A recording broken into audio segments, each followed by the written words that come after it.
All right, everyone. Well, welcome to live coaching. I am so excited you're here. This is, for me, I can't even, maybe perhaps I hope to articulate this clearly, but in being able to serve all of you, it's something that just fills my heart, to be able to take any wisdom I've garnered over the years in being a top producing sales strategist with 3 different verticals, or looking at how technology is changing the world with the work and the studies I'm doing at MIT, or navigating businesses, or how to build a multi-million-dollar side hustle. And so anyway, it's an honor to serve all of you. I have a couple of quick announcements. So the latest episode of my show is up, and this one I'm super passionate about. It's called Our Business Became Stronger Because of COVID. So you can go to the Susan Slide Project. Tisha can put it in the chat. I think we're on Spotify and we're on iTunes and wherever we are. And if you are open to it and want to give a 5-star review, one of my friends, Amber Johnson, is one of the episodes. But anyway, I would love if you get a chance to download this and listen to it. So in this episode, Amy Lynn is a manager of the #1 yoga studio in Phoenix and probably Arizona. And you may say, well, I don't own a yoga studio. I don't own a gym.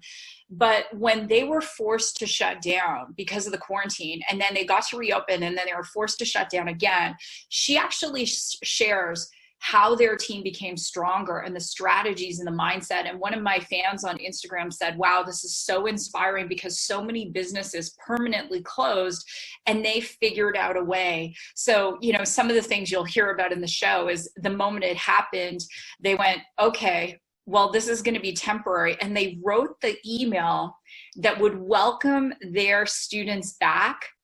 I think it was like 6 weeks before they were allowed to open. So the moment the governor said, you can open, poof, they sent off the email. And that's powerful because, for thinking about that positive aspect on the other side, right? And so anyway, that episode is up. I'm recording new shows. The one I just recorded is with an amazing thought leader. She works with large corporations out of the UK, and she talks about discovering your brilliance. And if you've gone through a lot of hurt and trauma, how you can still discover your brilliance. So that one's coming out next week. I'm recording several episodes next week. And so, that's out. I want to start with this article today. It's kind of fun. It says, Americans rush to start businesses, stoking optimism for a rebound. And this is in Bloomberg. And so the number of business closures was up significantly. But what was surprising about the article was that the number of people applying for EINs, business numbers, was shockingly up. And so why do you think that is? It's because you've got a lot of people like Marcia, who's here today, who said, you know what? I'm going to figure out a way to launch a new business even during this. And she launched her Math with Marcia program. You have people who have been, I have another friend. She just launched another side hustle, selling these medical grade pieces of equipment. Jessica, you know who I'm talking about. I think I think she sold 4 or 5 of them now, and they're over $10,000 a piece. And she's just going, and she's like, I have more people that want these than I have physically got time. And my message to all of you hustlers and side hustlers is that whatever we seek, we will find, right? So if during this time we're seeking opportunities, we might have to dig a little harder for them, or we're seeking new clients, we're seeking new customers, they're out there. And to me, it's actually a very exciting time right now. I'm putting in longer days, not because I need to work harder to achieve. I don't believe in that. I believe in working smarter. I'm working longer because I can't, constantly in all 3 of my companies, it's just nonstop. It's like, oh, I'm interested in your artificial intelligence product. I'm looking for a digital marketing agency. I'm like, it's just going, going, going, right? And so, yeah. And thank you, Carolyn. I have 3 brick and mortar stores and also have another side hustle and love it. You know, kudos to you, girlfriend, right? So there's achievers, write this down. Achievers always find a way. They always find a way. And the last thing I'm going to say, then we're going to get into the coaching. So please get your questions ready. At Agency 8, we are going through some awesome upgrades. And we are very soon going to be providing client services. So client services, if you want someone to run your Instagram or to do your ads for you on Facebook and Instagram, if you want to hire someone for an hour just to help you upgrade your social media, that's all coming. Video services are coming. You know, client support services are coming. So the agency was initially started for side hustlers and saying, hey, we're going to teach, you learn. And what we discovered was that a lot of people don't have the time to learn. They just want to do what it is they do, and they want someone else to run it for them. So that is coming. If you have seen our event, The Ultimate Marketing Experience, obviously our governor is like, you can't have gatherings and borders are closed. So people who have tickets, we are going to give them like the most incredible treatment it's ever, but they're going to get to come in the spring. We're going to be announcing the dates. We are taking the event virtually. If you're a ticket holder, we're going to spoil you rotten. You're getting a whole bunch of gifts. It's unbelievable.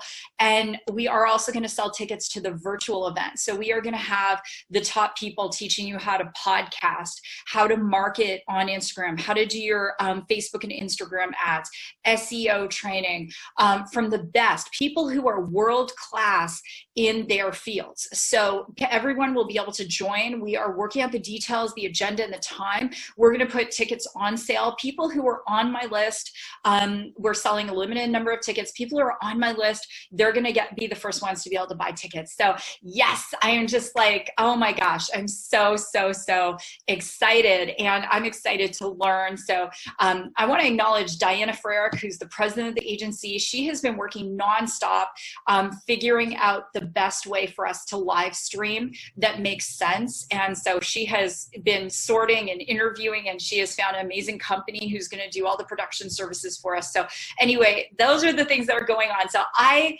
am so excited. So look for, it's either going to come at the end of next week or the following week. If you don't have a ticket, you'll be able to purchase a virtual ticket. If you do have a ticket, guys, you're going to freak out. If you do have a ticket, we will move your ticket to the live event in the spring, but we've got an email coming just for you of some really cool things we're going to be doing, including if you're a current ticket holder, you're going to get to do a private mastermind with me worth $25,000 for free between September and April, for free. So there you go. All right. So anyway, with that, stay tuned. It's all coming. So who has the first question? Who has the first question? We want to keep you all safe, profitable, productive. Who's got the first question of the day? I see we already have people. They're like, I want my virtual ticket right now. So Tisha, I know we're going to have to get that link up. All right. Who's got a great question to kick us off? Oh, yes. And I have a special surprise guest today, too. So we have our resident social media expert in TikTok, Instagram, social media branding. She runs pages that total over 1 million followers. So my gorgeous daughter, Avery Sly, is here. So we can answer questions on social media optimization. We can answer questions on branding. We can answer questions on marketing and sales. So all you need to do is ask. If you don't feel comfortable asking openly, please privately chat me the question. I'm happy to do it. All right, Jessica has the first question. My question is, how do you turn off? That's a good one. I have so many exciting things happening, but I just don't know how to turn off my computer. Working from home, I'm putting in 16 hours a day. I can't keep up with that, or I'm going to get sick. Who else, now that you're working at home, does anyone else have that same question? Is it tougher? Because sometimes, sometimes you're like just on, that it's hard to shut off. Does anyone have that? Okay.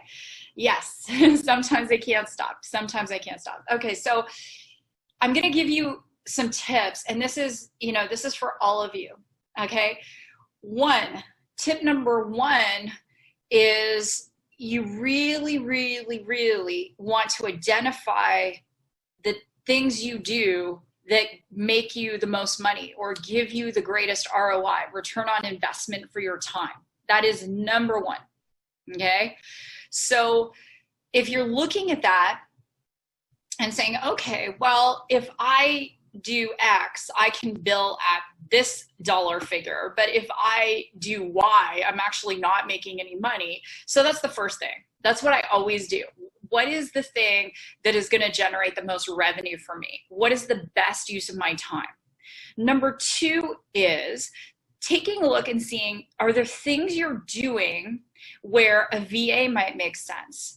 Could you hire a virtual assistant? Could you find that person that could help you with some extra tasks? There are a lot of students out there now that are looking for part-time work to do virtually, and they're amazing. I have Avery's boyfriend runs a multiple six-figure agencies, 20 years old, and it's just him and several VAs that manage their high-level automotive clients.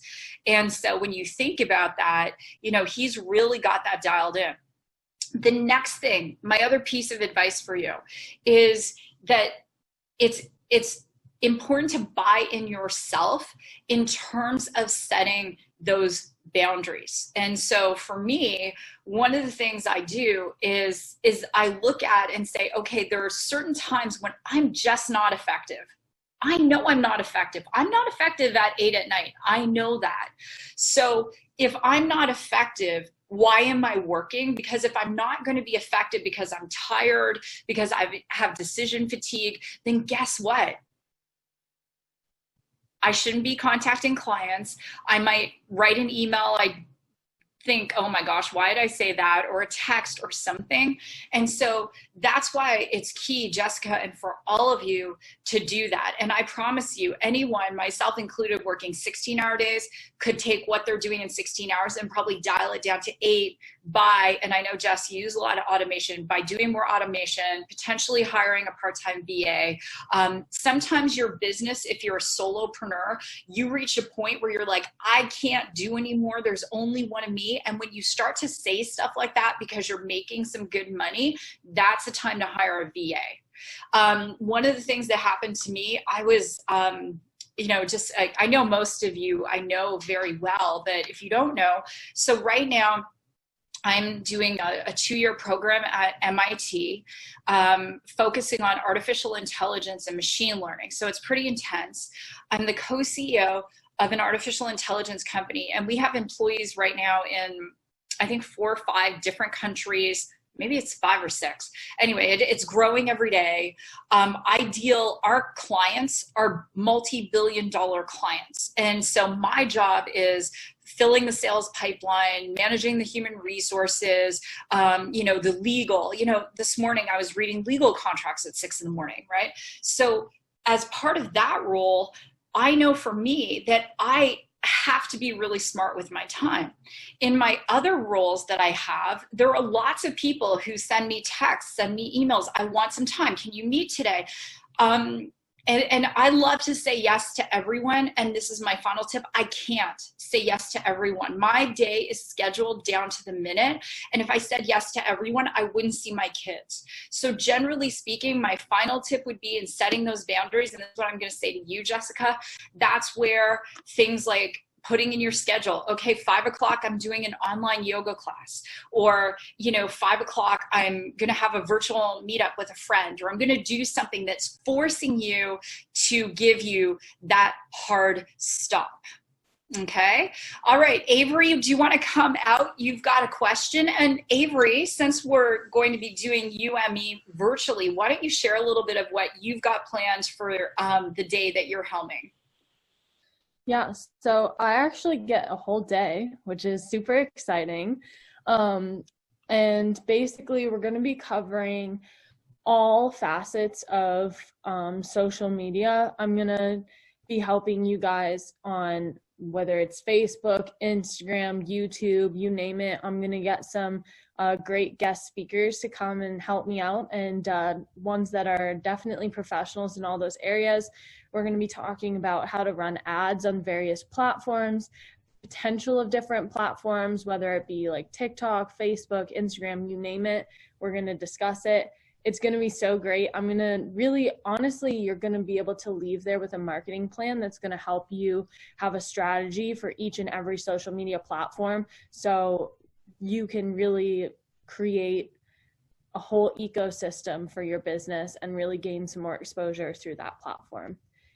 So yeah, or various platforms, I guess. That's awesome, Avery. And I know you have a question that came in you want to answer. And I just want to say there's several network marketing questions. And one of the things that makes live coaching with me different is that there are people who do live coaching out there who've never built a network marketing business. So one of my businesses, I've earned over $20 million in network marketing. So that gives me a certain street cred that other people don't have. And it's not to say other people don't have great advice, they do, but you shouldn't really be commenting on things that you've never done.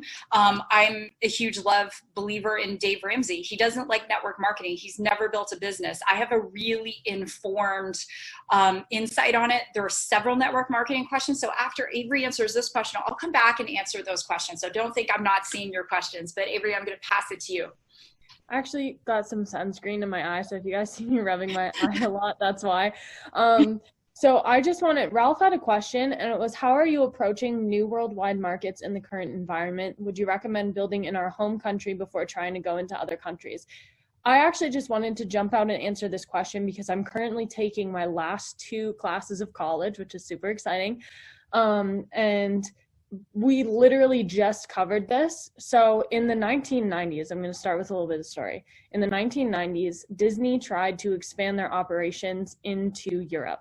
As many of you might have heard at the time, it was a massive failure, like absolutely huge. They went into the market. They had called themselves like the Euro Disney Resort. And basically what ended up happening was they had these projected numbers, and it just really did not end up meeting their expectations at all. I don't even think they broke even in their first year. So to kind of bring that back to your question, if you are going to open in other countries, it is absolutely critical that you understand how the market operates in those countries. There's this concept we learn of in marketing called oneness, and that is the belief that the way that things work in your home country is the way that they work in every country. And it's not it's of no fault of the person. It's just the assumption that, hey, because we have great meetings face to face on Zoom here, where we just cut straight to business, that's working for me here. We think that that's how it works in other countries, where, in some countries it's custom to have a huge long conversation about the family.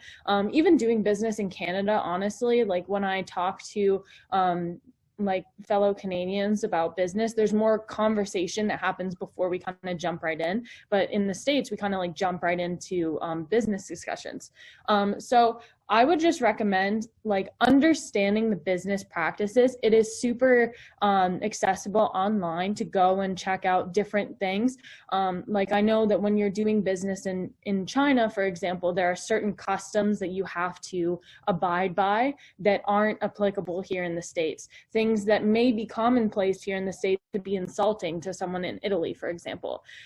So I definitely think that the global market as a whole offers an abundance of opportunities, as long as you take the time to do your research before and really understand, because taking that extra step and devoting that extra attention to really learning the marketplace in that country, doing an abundance of research is going to help you really be more successful there, because you wouldn't want to open or try to launch an endeavor in a foreign country and then completely fail like Disney did. You want to go into that country and you want to be able to capitalize on the opportunities that are there for you. So if you're doing well in your home country, great. If not, if you're kind of struggling in your home country, maybe be introspective and think, okay, what can I do differently? Like what's not working here, before you expand, because it's great.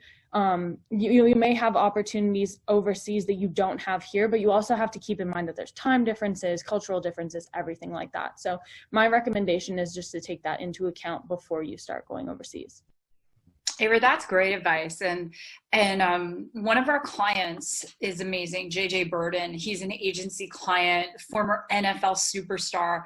And JJ had asked my advice on building in overseas markets in his direct sales business. And I said, JJ, you're an NFL superstar. And the statistic, I can't remember, but it's something like overseas fans for the NFL are just, I think it might be 250 or 500 million. It's a massive market.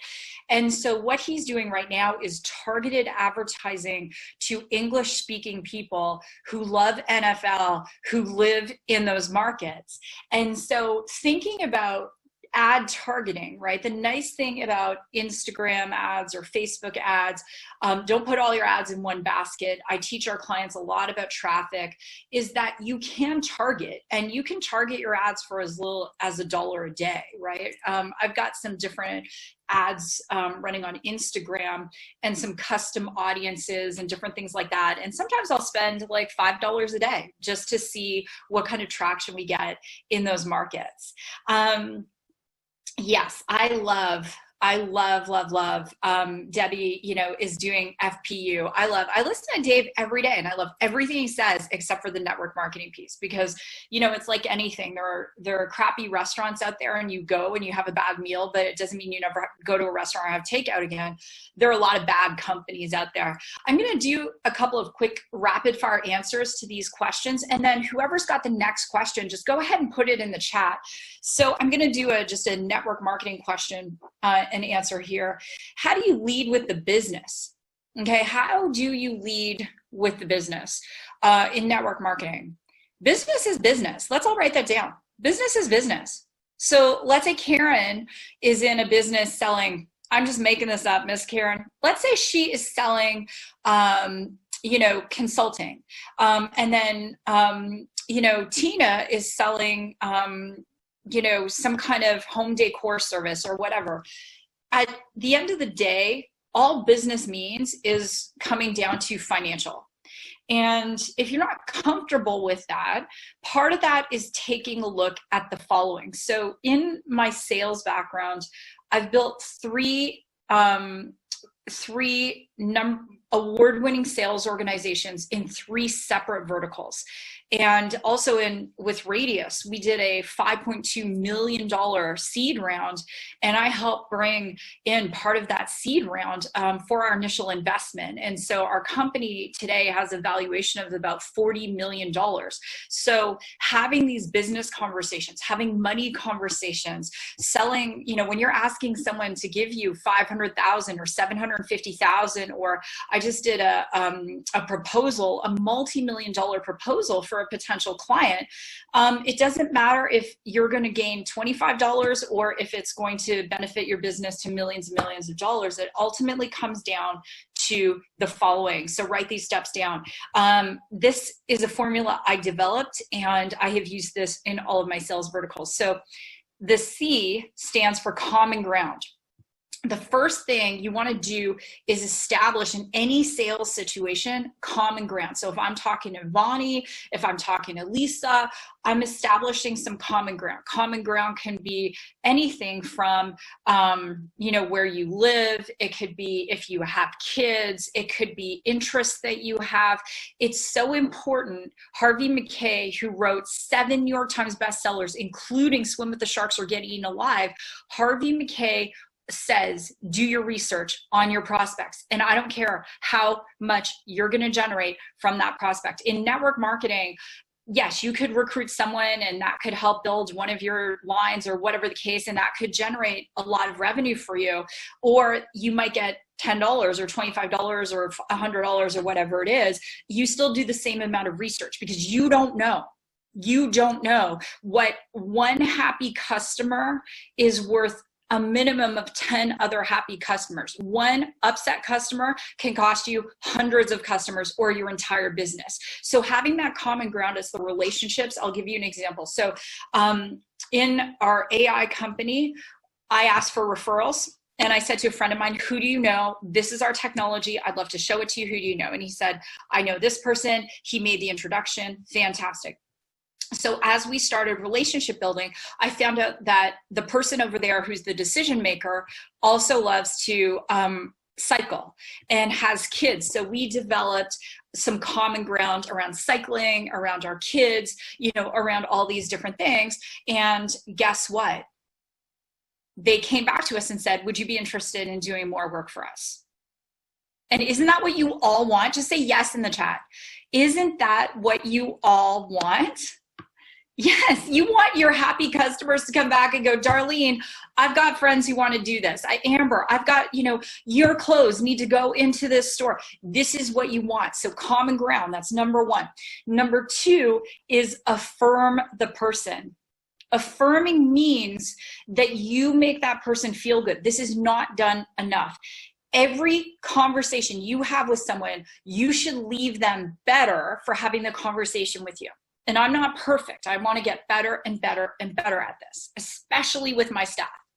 Okay. So that affirmation. So if I am with, you know, Karen again, having the conversation, you know, just, I might say something like this, Karen, I really appreciate you taking the time to have a look at the video I sent you. You know, it means a lot to me that you would carve out that time. I'm looking for referrals. I respect you.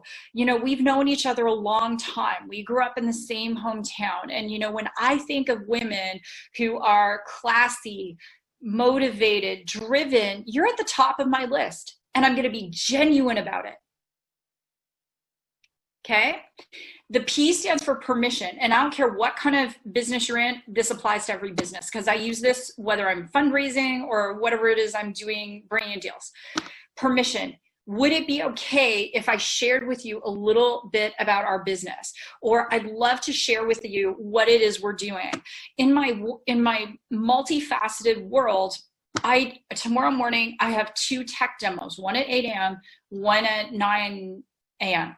And I'll be doing this exact same process. We'll break the ice, I'll affirm them, I'll thank them, and then I'll say, I would love to show you, if this is okay, I'd love to show you what we're doing and see if there's some synergy here. And then once they say yes, absolutely, then I stands for now you go ahead and give the information. So that's how you prospect and that's how you close, all right? That's how you lead with the business. It's just getting that permission. And so, you know, one of the questions that came in was, what should I look for in a network marketing business? There are 5 following things you should look for. Number 1 is financial security with the company. A lot of network marketing companies close. In fact, it has a higher closing rate than other businesses out there for network marketing companies. Over 50% of them are gone, I think, within their first 2 years. So number 1, good financial track record. Number 2, the making sure that there's training available. And so ideally that the company is providing free training. Number 3, companies that have consumables always do better than companies that don't. So make sure there's a consumable aspect to it. Number 4, claims. Has the company received any FTC, FDA violations for claims, whether they're income claims, product claims? Ideally, you want to have a company, and that's why I've only done nutritionals because I've been with my same company for 17 years, because if a person gets a visible result, I don't have to make any claims. You know, Sue either looks different or she doesn't. And number 5, you want to be in a position where that company has an equal opportunity regardless of how long someone has been in the company. And so those are the 5 things that I look for. And then the last question I just want to answer, and then I'm going to pass it back to Avery, where we talk more about social media optimization, is this. So the question that came in, I'm frustrated. I haven't enrolled anyone, okay?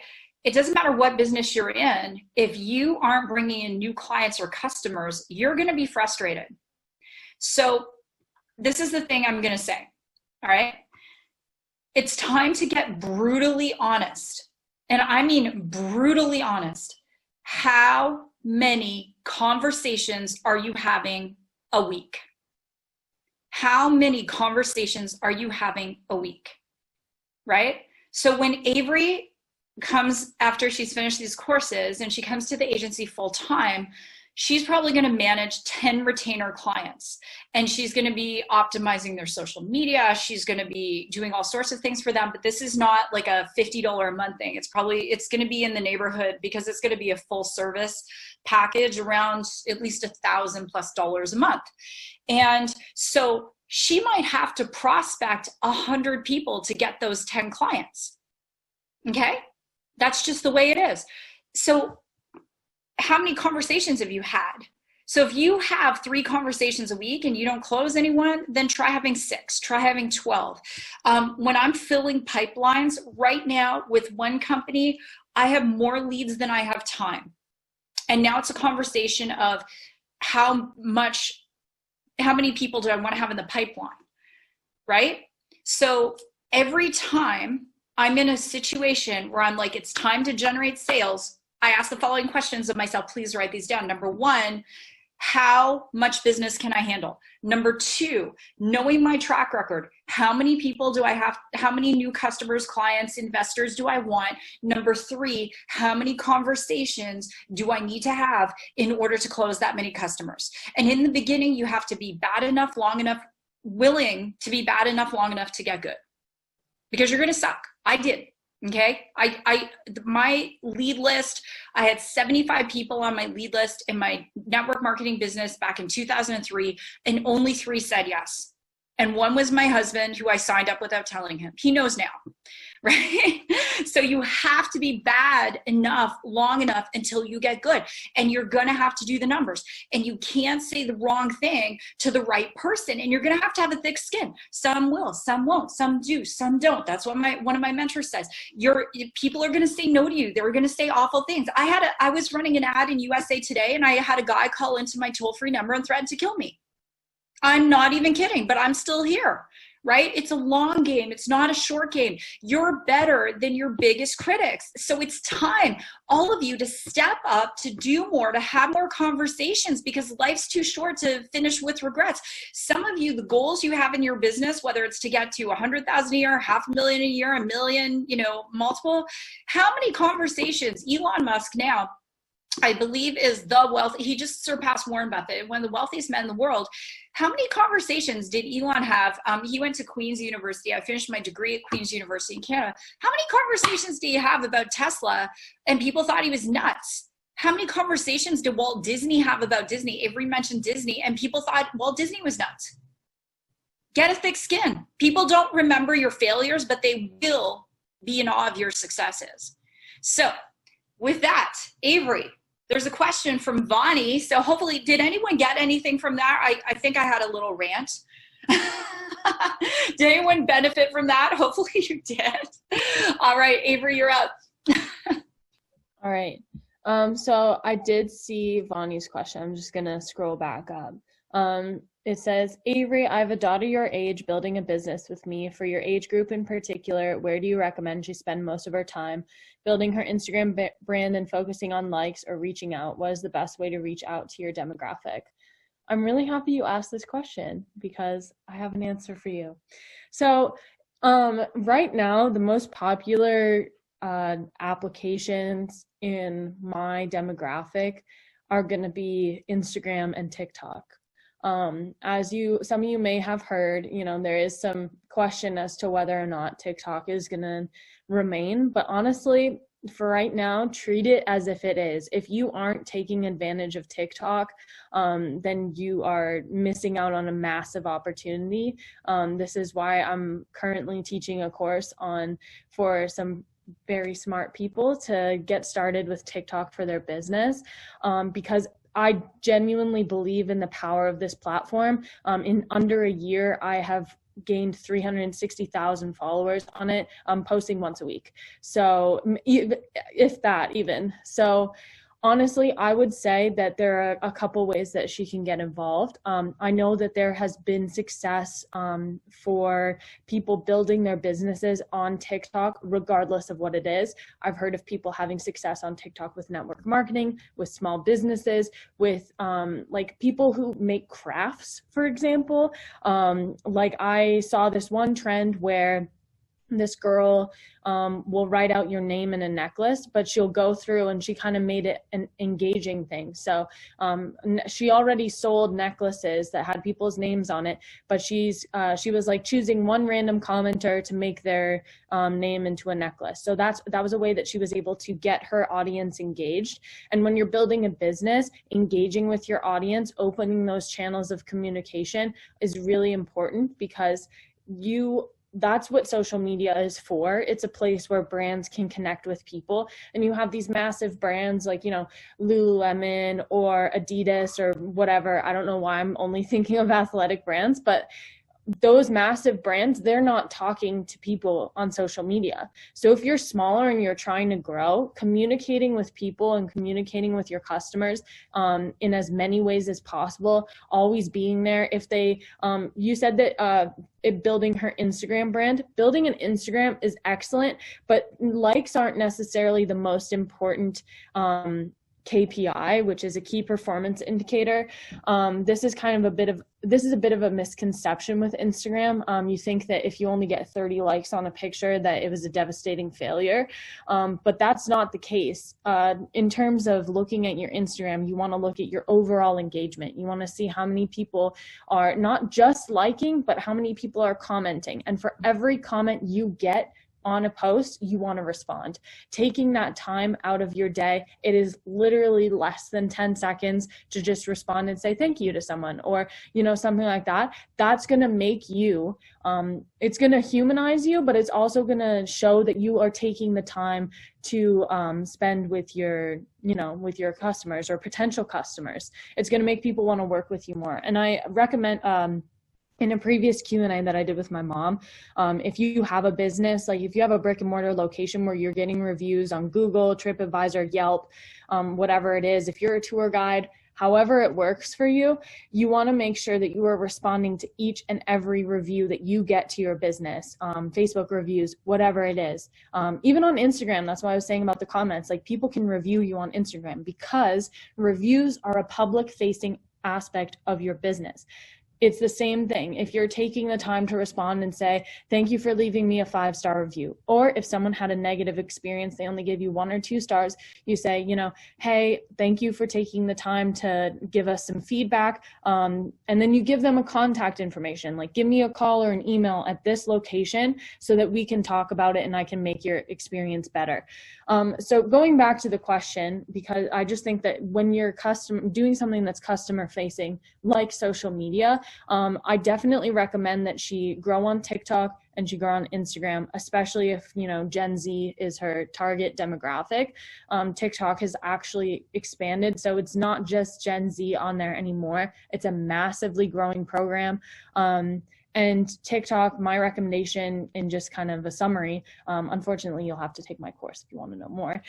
In just a brief summary, like educating people on TikTok is an excellent way to grow. Educating them about your business, however it is, that would be my recommendation. So Instagram and TikTok.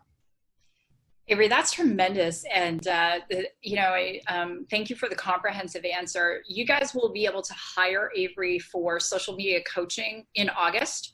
So if you want to do an hour with her to have her walk through your social media, how it can improve, you will be able to do that. So one of the questions that came up was, when I'm not feeling motivated, what's the fastest way to get back into peak state? Right?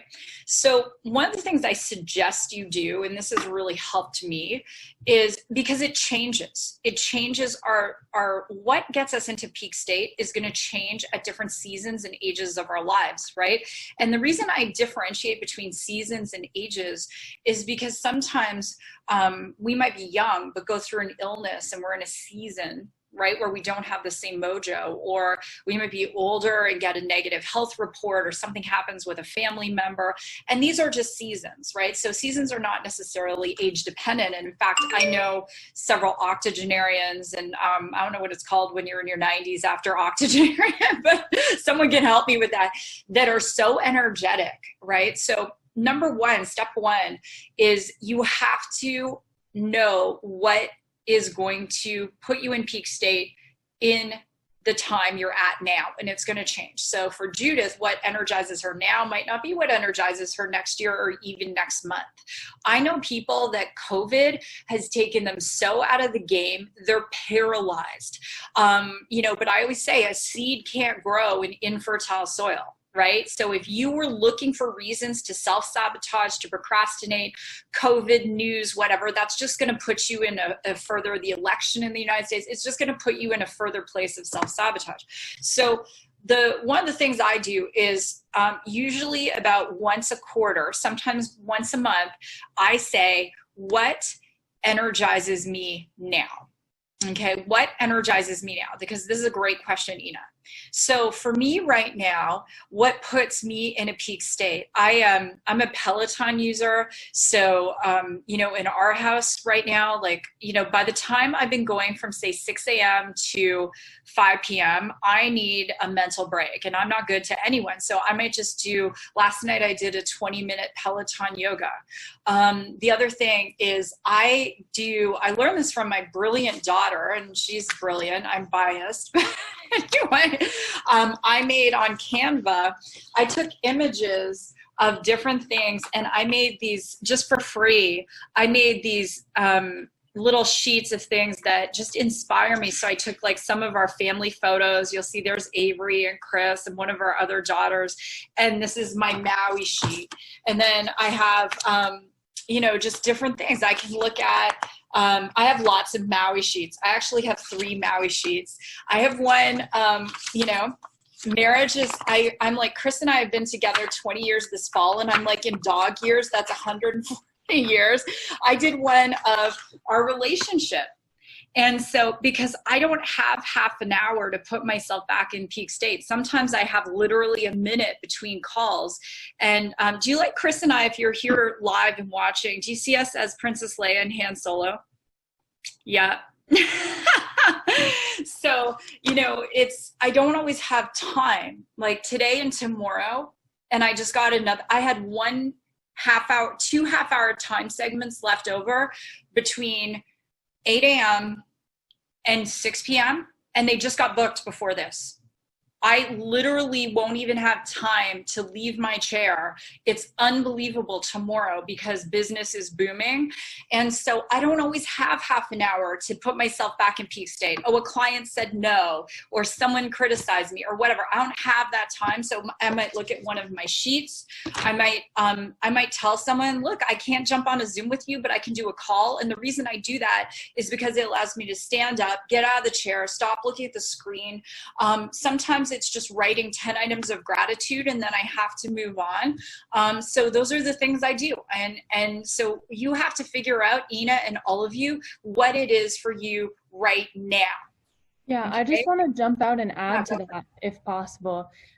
So I love that you asked this question because this happens with me a lot. Especially lately when I'm spending a lot of time at home. It's 120 degrees out here. I'll have a moment where I'm just like I feel very frustrated. I don't want to do anything. I have a lot to do, but I'm just like, I feel like I'm stuck. So what works for me, and I can recommend this as well. One thing that I found that's really surprising is yoga. And this is something you can do in 30 minutes or less. And on the internet, thank God for the internet, you can literally Google 10, 15-minute yoga flow. On YouTube, there's like millions of videos. I personally use Peloton. I know someone said earlier, I just need motivation to use the Peloton. I'll get to that in a second. I'm going to quickly address that one. But I just use Peloton because if you have a Peloton account, they have, and I wish I was sponsored by them, but unfortunately not. They have like 10, 15-minute yogas. They have meditation. So yoga really helps because that's the whole purpose of it. You just you're breathing, you're focused on your breathing, you're stretching, you're just taking a moment to be in your body. So that's one of them. I wake up really grumpy every day. I'm not a morning person. My mom can attest to this. So what I do first thing in the morning, I just take 30 minutes for myself. I make my coffee. I just kind of find a secluded little corner of my house. And I drink my coffee, read a book that I'm like really obsessed with. It doesn't have to be nonfiction. It's just whatever book you want. And I just don't touch my phone for like the 30 minutes when I first wake up, because I find that really centers me and it gets me excited for my day. And just relaxing and having my coffee is something I'm like really enjoy. If you can't afford to do that and you need to really like jump up right first thing in the morning and like get your day going and drink coffee and stuff, if you have 30 minutes or less during the day, put down your phone, because our phones are, I'm the one who does the social media. I'm like on my phone a lot, but put down your phone, set it aside, take a moment for yourself. It doesn't matter if it's 1 minute, 2 minutes, just sit there, recenter yourself and allow yourself to just breathe. And if you acknowledge what's happening, if there's something that's stressing you out, just taking a moment to kind of focus on that and like think, okay, this is only happening now. There's a solution to this problem. It may seem like a big deal at the time, but just allowing yourself to have that moment to recenter is really important. I try to do that a lot, especially like before a big exam or something like that, or just taking a walk. If you don't live somewhere that's 120 degrees, leave your phone at home, unless you need it for an emergency or you want to listen to music, and just take a walk. Get out in nature, take your dog out, take your cat for a walk, take your hamster for a walk, whatever it is you want to do. Just give yourself that time. And when it comes to motivating yourself to use the Peloton, they have badges. They have people that high five you. You're biking, you're crying, you're sweating. I actually am dressed in workout clothes because I'm going to ride our Peloton, which is right behind me after this. I don't want to do it. My legs hurt, but everyone's like high-fiving you. It's a really great community. And you get badges for doing stuff. And they have like Whitney Houston, they have Britney Spears. You can listen to all the great music. And it's a really fun time. But honestly, if you can't motivate yourself to do it, you just have to kind of like put yourself in that mindset and be like, I can do this. And everyone else will make it super easy for you once you're actually there. Someone just chatted. She rants like you do. Yeah, it's true. You should see us together. We keep threatening to have a YouTube show. Our videos would be like 30 minutes long because we'd start one topic and then go to something else. Well, remember the last time we did live coaching, we were talking about wine, almost the whole time. Anyway, yes. So one of the questions that came in, what type of quiz or survey do you recommend to use on my landing page? You can just use a Survey Monkey if you want. I want to talk about quizzes because for a moment. So everyone write this term down, lead magnet. All right. So I was on a call with Amber Johnson. It was last week or the week before, and looking at her lead magnet on her clothing website. So your lead magnet is what is going to create a lead. You do not own a lead if you have a follower on social media. That is not your lead. If it's Instagram or Facebook, it is Mark Zuckerberg's lead. If it's on TikTok, it's the Chinese parent company of TikTok. That's their lead. It's not yours. These social media platforms could be shut down any day. And Russell Brunson's new book on traffic, maybe Diana can put the link into this. It's a brilliant book. He talks about understanding the tenor of traffic as opposed to just focusing on specific platforms, because platforms are shifting. This is a funny story. My ad account got shut down again because one of my staff, for my network marketing business, we have some private group pages. One of my staff posted a promo from the company and Facebook didn't like that. So they shut down my ad account that's generic to my brand. So, you want, Diana, thank you for posting. It's a great book. So use that link. It's awesome. Free, just pay for your shipping. So a lead magnet is essentially something that, whether it's on your website or you do post on social media, it's something you're trading for a person's email or their phone number. And so it could be a coupon. It could be a free coaching session. It could be a, benefits from being on your list, recipes, all sorts of different things like that, a video series. And so lead magnets are key in terms of growing your list, your brand, and you want to provide more in value than you take in return. So Dave Ramsey is genius at it because his massive lead magnet is doing his show, right? Which is a tremendous show. I've mentioned him several times. That would be a hint. If you're already a millionaire, listen to Chris Hogan. He's got a great show, great book. So that's what lead magnets do. one of the questions that came in was, how do you hire a VA? And, you know, it's interesting because I've hired a lot of VAs over the years in EA, so virtual assistant versus executive assistant. And I've really learned that I'm not going to settle. So I use virtual assistants out of the Philippines, and I have a company that I go through. And when I create the job description for them, just like, how many of you have ever seen a Marvel movie? Any of the Marvel movies, Avengers, Captain America, you know, Iron Man. And don't you love when Stan Lee makes a cameo when he used to? Right? Stan Lee's a bus driver. He's like, you know, he's adorable. So what I do in the job description is I put a little Stan Lee cameo in there. So what I do is I say, okay, when, like, somewhere deep in the job description, I'll put, when you reply to this, also include your favorite food. Or when you reply, title your email, I want to be your epic VA. I don't even look. I always put 2 or 3 little carrots in there. If someone doesn't follow those instructions, do you think they're going to be a good employee? So I don't even read those resumes, and Tisha will tell you. We don't even. So our team has grown significantly this year. So excited. I've just hired 3 VAs in the last, you know, 4 or 5 months, and continuing to grow. And then we also employ people in America. We employ people in Canada as well. And so, you know, be very deliberate. And it's time for you to step up in terms of what you deserve. So whatever your expectation is. The other tip I'm going to give you is make sure everyone signs an NDA who works with you. So a non-disclosure agreement. And the reason you want to do that is, I know, you know, we have Beth Miller here. She's an attorney, but some of you have heard the story. You know, someone I did a little bit of, you know, just, you know, mentoring with or whatever, taking my course, started to make some serious income in network marketing. And she was making probably about $300,000-400,000 at the time. And she hired a VA, didn't have her sign an NDA. The VA decided she was going to go join another network marketing company and took and prospected everyone on this gal's list because she had access to all of it, all of her back office, everything. And I've seen this time and again. So always make sure you get an NDA. I also do a 30-day test period. So what I say is this, I'm going to pay you X number of dollars for a 30-day trial. These are my expectations over 30 days. If you succeed, and it might be a 60-day or 90-day trial, then at that time we'll have a meeting and I will be prepared to make you an offer for a full-time job.